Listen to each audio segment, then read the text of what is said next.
you can do ministry for 1,000 years and you still don't know what God's intending to do most of the time. You have to ask him, what are you doing? Everyone feels like, well, I'm walking with the Lord for 20 years, so why do I have to ask? I should just be spiritually mature. Spiritually mature is someone that asks the Lord questions. Ask and keep asking. Seek and keep seeking.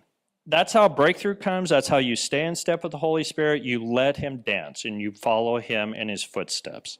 Discerning of spirits works where you either feel something or the Holy Spirit manifests in a certain way where you know what God is doing in a situation, what the enemy is doing in a situation, or what's going on in the human heart. And it works as a flow of God resting on you. So when God would rest on certain people here tonight and I said, okay, you feel the presence of the Holy Spirit, or is he saying anything? And you guys would say things like, well, no, but I can feel the presence of God. So a lot of times when I start praying for people, sometimes the Lord doesn't say anything to me, but his presence starts ministering to me, or it's ministering to the person.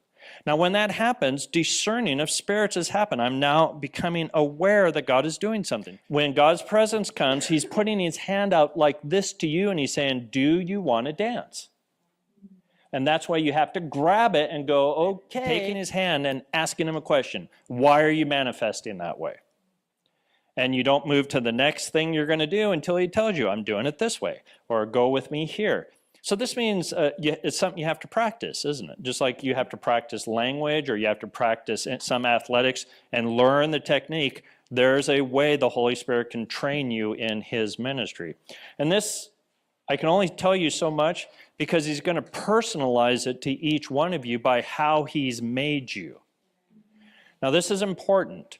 We can give you the general concepts of how the Spirit does this, but because you're made in the very image of God and you're a unique creation of the Lord, you have certain motivational gifts and you have certain things that I don't have, that God can train you in that and use you a very specific way and communicate with you.